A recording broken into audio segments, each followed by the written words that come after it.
ಓಂ ನಮೋ ಭಗವತೆ ನಿತ್ಯಾನಂದಾಯ. ನಮಃ ಶಿವಾಯ. ಸಾಧಕರೇ, ಅಧ್ಯಾತ್ಮದ ಪ್ರಗತಿಯ ದಾರಿಯಲ್ಲಿ ಮಾನ ಅಪಮಾನಗಳ ಕುರಿತು ತಿಳಿಸಿಕೊಟ್ಟ ಬಾಬಾರವರ ಇವತ್ತಿನ 17ನೇ ವಚನ ಹೀಗಿದೆ. ಮನುಷ್ಯನು ಎಲ್ಲಿಯವರೆಗೆ ತಾನು ನಾಶವಂತನಾಗಿದ್ದೇನೆ ಎಂದು ಭಾವಿಸುತ್ತಾನೋ ಅಲ್ಲಿಯವರೆಗೆ ಮಾನ ಅಪಮಾನದ ಯುದ್ಧಕ್ಕೆ ಸದಾ ಸಿದ್ಧನಾಗಿರುತ್ತಾನೆ. ಆದರೆ ಯಾವಾಗ ಶರೀರವು ಕೇವಲ ತ್ಯಜಿಸಬಹುದಾದ ಮಾಧ್ಯಮ ಎಂಬ ವಿಚಾರ ಮನಸ್ಸಿನಲ್ಲಿ ದೃಢವಾಗುತ್ತದೋ ಆಗ ಅವನು ಮುಕ್ತನಾಗುತ್ತಾನೆ, ಅಂದರೆ ಮುಕ್ತಾತ್ಮನಾಗುತ್ತಾನೆ. ಈ ಸ್ಥಿತಿಯನ್ನು ತಲುಪಿದ ಮೇಲೆ ಈಶ್ವರನ ದರ್ಶನ ಅವನಿಗೆ ಸರ್ವತ್ರವಾಗುತ್ತದೆ ಮತ್ತು ಎಲ್ಲದರಲ್ಲೂ ಈಶ್ವರವನ್ನೇ ಕಾಣುತ್ತಾನೆ. ಸಾಧಕರೇ, ಮನುಷ್ಯ ಮಾನ ಅಪಮಾನಗಳನ್ನು ಸಹಿಸಿಕೊಳ್ಳುವುದು ಸಹಜ. ಆದರೆ ಇದು ಶರೀರ ಬೋಧದಲ್ಲಿದ್ದಾಗ ಮಾತ್ರ ಇದರ ಕಡೆಗೆ ಹೆಚ್ಚು ಗಮನ ಹರಿಯುತ್ತದೆ. ಏಕೆಂದರೆ ಶರೀರದಲ್ಲಿ ಆತ್ಮವಿದೆ ಎಂಬ ಅರಿವು ಇಲ್ಲದ ಕಾರಣ ನಾನೇ ಶರೀರವೆಂದು ಅಂದುಕೊಂಡಾಗ ಮಾನ ಅಪಮಾನಗಳು, ಆದರ ನಿರಾದರ, ಸ್ವೀಕಾರ ತಿರಸ್ಕಾರ ಇವೆಲ್ಲ ಅಂಟಿಕೊಳ್ಳುತ್ತವೆ. ಆದರೆ ಆತ್ಮಕ್ಕೆ ಇವೆಲ್ಲ ತಾಗುವುದಿಲ್ಲ, ಇದರ ಜ್ಞಾನ ಇರುವುದಿಲ್ಲ. ಆದ್ದರಿಂದ ಗುರುವಿನ ಆತ್ಮಜ್ಞಾನೋಪದೇಶದಿಂದ ಆತ್ಮಜ್ಞಾನ ಪ್ರಾಪ್ತಿಯಾದಾಗ ಆತ್ಮಕ್ಕೆ ಯಾವುದೇ ಮಾನ ಅಪಮಾನಗಳು ಅಂಟಿಕೊಳ್ಳುವುದಿಲ್ಲ ಎಂದು ಅರ್ಥವಾಗುತ್ತದೆ.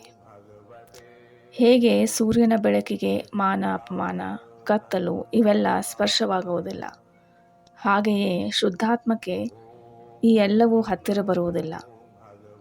ಇದರ ಜ್ಞಾನೋದಯವಾದಾಗ ಮನುಷ್ಯ ಸಹಜವಾಗಿ ಮತ್ತು ಮುಕ್ತನಾಗಿ ಪರಮಾತ್ಮನ ಪ್ರಕಾಶದ ಕಡೆಗೆ ಹೋಗುತ್ತಾನೆ. ಒಮ್ಮೆ ಜ್ಞಾನದ ಪ್ರಕಾಶದಲ್ಲಿ ಸೇರಿದಾಗ ಮನುಷ್ಯನಿಗೆ ಎಲ್ಲದರಲ್ಲೂ ಪರಮಾತ್ಮನ ದರ್ಶನವಾಗಲು ಪ್ರಾರಂಭವಾಗುತ್ತದೆ. ಅಂದರೆ ಮಮಾತ್ಮ ಸರ್ವಭೂತಾತ್ಮ ಎಂಬ ವಾಕ್ಯದ ಅರ್ಥ ಅನುಭವವಾಗುತ್ತದೆ. ಸಾಧಕರೇ, ಇದು ಅತ್ಯಂತ ಸೂಕ್ಷ್ಮವಾಗಿ ಅನುಭವಿಸಬಹುದಾದ ಜ್ಞಾನವಾಗಿದೆ. ಇದರ ಬಗ್ಗೆ ಆಳವಾಗಿ ಆಲೋಚಿಸಿದಾಗ ಮಾತ್ರ ಆತ್ಮಪ್ರಕಾಶದ ಅಮೃತಾನುಭವವನ್ನು ಸವಿಯಲು ಸಾಧ್ಯವಾಗುತ್ತದೆ. ಸಾಧಕರೇ, ಆತ್ಮಜ್ಞಾನವನ್ನು ಪಡೆದ ನಂತರ ಆತ್ಮದ ಪ್ರಕಾಶದಲ್ಲಿ ಪರಿವರ್ತನೆಯಾಗುವಾಗ ಬ್ರಹ್ಮ ತೇಜಸ್ಸಾಗುತ್ತದೆ. ಈ ಬ್ರಹ್ಮ ತೇಜಸ್ಸು ಮತ್ತು ಸರ್ವೋತ್ತಮ ಪ್ರಕಾಶದ ಬಗ್ಗೆನೇ 18ನೇ ವಚನದಲ್ಲಿ ಬಾಬಾರವರು ತಿಳಿಸಿದ್ದಾರೆ.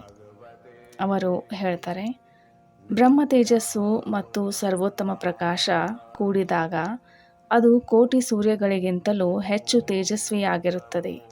ಸಾಧಕರೇ, ಆತ್ಮಜ್ಞಾನವನ್ನು ಪಡೆದ ನಂತರ ಆತ್ಮಜ್ಞಾನದ ಪ್ರಕಾಶದಲ್ಲಿ ಪರಿವರ್ತನೆಯಾಗುವಾಗ ಬ್ರಹ್ಮ ತೇಜಸ್ಸು ಅನುಭವವಾಗುತ್ತದೆ. ಈ ಬ್ರಹ್ಮ ತೇಜಸ್ಸು ಮತ್ತು ಸರ್ವೋತ್ತಮ ಪ್ರಕಾಶ ಅಂದರೆ ಪರಮಾತ್ಮನ ಪ್ರಕಾಶ ಎರಡೂ ಒಂದೇ ಇರುತ್ತದೆ. ಇವೆರಡರಲ್ಲೂ ಯಾವ ವ್ಯತ್ಯಾಸವೂ ಇರುವುದಿಲ್ಲ. ಏಕೆಂದರೆ ಬ್ರಹ್ಮ ತೇಜಸ್ಸು ಪರಮಾತ್ಮನ ಪ್ರಕಾಶದಲ್ಲಿ ಸೇರಿದಾಗ ಪರಮಾತ್ಮನ ಪ್ರಕಾಶವೇ ಉಳಿದುಕೊಳ್ಳುತ್ತದೆ. ಹಾಗಾಗಿ ಕೋಟಿ ಸೂರ್ಯಗಳಿಗಿಂತಲೂ ಹೆಚ್ಚು ತೇಜಸ್ವಿಯಾಗಿರುತ್ತದೆ ಎಂದು ಹೇಳಿದ್ದಾರೆ. ಸಾಧಕರೇ, ಭಾವ ಯಾವಾಗ ನಿಸ್ವಾರ್ಥವಾಗಿ ಪರಿವರ್ತಿತವಾಗುತ್ತದೆ ಆಗ ಇವೆರಡೂ ವಚನಗಳ ಸೂಕ್ಷ್ಮ ಅನುಭವವಾಗುತ್ತದೆ. ಇವತ್ತಿನ ವಚನ ಇಲ್ಲೇ ಮುಕ್ತಾಯಗೊಳ್ಳುತ್ತದೆ. ಮತ್ತೆ ಮುಂದಿನ ವಚನದೊಂದಿಗೆ ಭೇಟಿಯಾಗೋಣ. ನಮಃ ಶಿವಾಯ.